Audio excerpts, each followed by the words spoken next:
नमस्कार। मैं संतोष सिंह और आज हम आपको बिहार के एक ऐसे सच से सरोकार कराने जा रहे हैं जो सच हर जिले में मौजूद है, हर कस्बे में मौजूद है, हर प्रखंड में मौजूद है, हर पंचायत में मौजूद है। और वो सच क्या है? रिशुश्री। जी हाँ, नीतीश कुमार के सुशासन काल में कानून का राज तो जरूर स्थापित हुआ और उस स्थापना के दौरान जितने बड़े बड़े नामचीन डॉन लोग थे, सब लोग या तो जेल के सलाखों के पीछे चले गए, सजा हो गया, या फिर साधु कंठीधारी हो गए कि अपराध करके अब बिहार में नहीं रह सकते। लेकिन इसी दौर में एक समानांतर हर जिले से लेकर हर पंचायत तक में एक अलग तरीके का अपराधी पैदा लिया, जो रात के अंधेरे में किसी के यहाँ लूट डकैती की घटना को अंजाम नहीं देता था या किसी से को सरेराह अपहरण नहीं करता था। पदाधिकारियों के साथ घूमना, पिस्टल रखना, एक से एक बड़े गाड़ियों पर चलना, इसके शौकीन रहे हैं। जरा इस वीडियो को गौर से देखिए।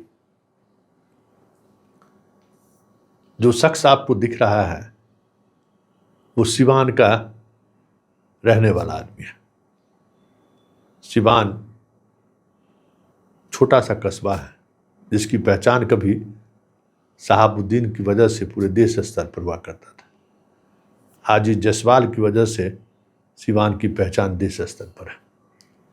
पिछले 5-6 वर्षों में साधारण मुकदमा में ये जेल गया था और वहाँ से निकलने के बाद स्थिति सिवान, मोतिहारी, कई जिलों में इसकी स्थिति ये थी कि इसके आने की खबर मिलती थी तो एसपी साहब अपने गेट के नहीं, कैंपस के गेट के बाहर खड़े होकर इंतजार करते थे कि जायसवाल आ रहा है। गाड़ी के काफिलों के साथ जायसवाल पहुंचता था और उसके खैर मकदम में डीएम से लेकर एसपी तक नैने बिछाया रखा था। बिहार निवास हो, दिल्ली ताज हो, ली मेरिडियन हो, मुंबई का ताज हो, इस शख्स के लिए बुक रहता था। 1, 2, 3, 4 नहीं, दर्जनों आईएएस आईपीएस इसके सामने में मुजरा करते हुए नजर आते थे। कोई भी हो, एक से एक चेहरा जिसके बारे में आप जानते होंगे, करे तो बहुत टाइट पुलिस अधिकारी रहा है, अरे ये तो अच्छा डीएम रहा है, वो भी इसके सामने में मुजरा करते हुए दिख जाता। मुख्यमंत्री पहुंचते थे तो कारकेट में सबसे आगे ये खड़ा मिलता था। अब समझ जाइए कि कितना रुतबा इसका होगा। जहां गया वहां अपने अंदाज में इसके स्वागत में लोग खड़े रहते थे। 6 महीना पहले इसके बारे में हमें लोग जानकारी दिया कि संतोष जी आरा मिल चलाता था। उस आरा मिल का भी लाइसेंस फेल है। छोटा सा आरा मिल, बामुश्किल हिस्से में 5-10 कट्ठा जमीन होगा खेती योग्य। आज सिवान का सबसे बड़ा आदमी है। जितनी कमाई शहाबुद्दीन भी नहीं की होगी उससे बड़ी कमाई इन्होंने कर रखा है। तुमके भाई है कौन है भाई ये? क्योंकि चाल ढाल से लग रहा था कि भाई सायरन युक्त गाड़ी, पुलिस बॉडीगार्ड 47 वाला खींच रहा है। कुछ भाई कौन है ये? तो ये इसी एसपी का दलाल है। दलाल को इतना पावर, अरे थानेदार की पोस्टिंग यही करता है। तो पता चला मोतिहारी, सिवान, कई जिले के एसपी की जगह पर यही एसपी गिरी करता था। थानेदार सब इसी के यहाँ बैठ के जो सो अपना कौन सा थानेदार कहाँ बनेगा नहीं बनेगा उसकी सेटिंग करता था। मतलब अब आप सोच लीजिए उस जिले के लोगों के जहन में क्या ख्याल आता होगा, क्या हो रहा है, यही होता होगा ना उसके जहन में। आप सोच लीजिए उसके जहन में क्या ख्याल आता होगा।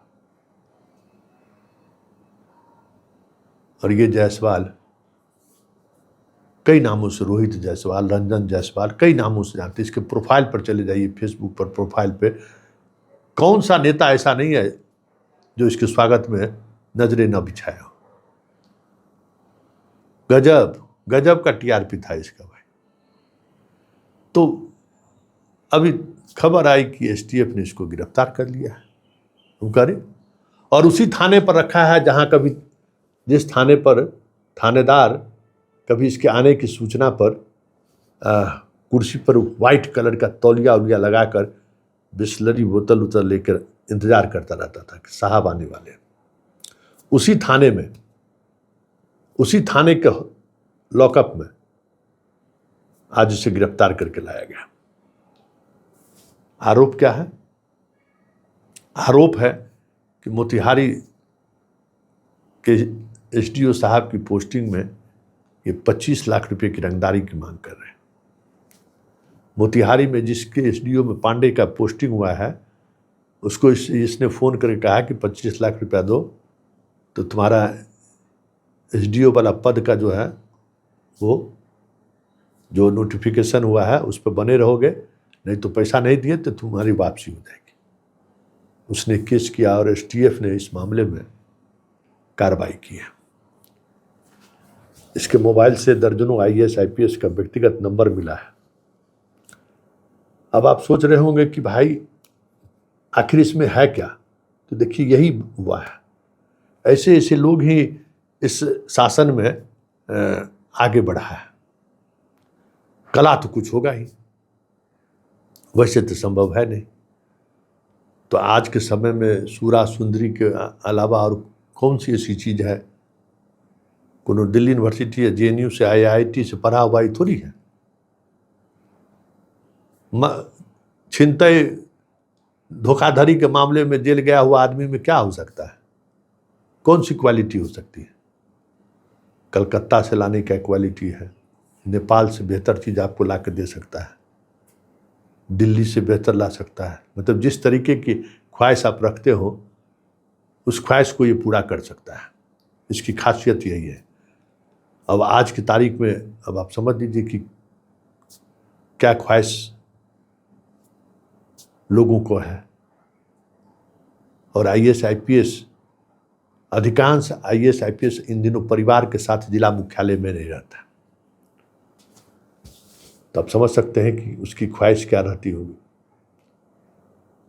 अब देखिए एसटीएफ के डीजी खुद इस मामले में इंट्रोगेट कर रहे हैं और क्या खुलासा होता है, या इसको लेकर कोई आगे की कार्रवाई भी होती है क्या, जिसकी उम्मीद कम है। लेकिन अब सोचिए ये आईएएस आईपीएस कैसे पढ़ के बनते हैं, कितनी मेहनत करनी पड़ती होगी, इसमें अंदाजा कीजिए। और वो ऐसे ऐसे चिरकुट के चक्कर में, बताइए, हमको तो ये ताजुब, हमको खुद मुझे शर्म आता है। ईश्वर का कुछ कृपा होगा तो आईएएस आईपीएस आप बने होंगे, बिना कृपा का नहीं बन सकते, क्योंकि तुमसे ज़्यादा पढ़ा लिखा आदमी नहीं बन पाता है, तुमसे ज़्यादा योग्य आदमी भी नहीं बन पाता है। एक समय के बाद जो है ऊपर वाले के इस पर ही संभव है। अब आप बताइए, ये स्थिति है। और इस स्थिति में दर्जनों, एक दो नहीं दर्जनों आईएएस आईपीएस इसकी जी हजूरी में लगा है। चलिए, इसकी गिरफ्तारी हुई है और पटना की तो हम चर्चा करते ही रहते हैं। हर जिला में इस तरीके के लोग मिल जाएंगे आपको। पता नहीं एसपी डीएम को ऐसे लोगों से रिलेशन रखने में क्या मजा आता है, समझ से परे है भाई।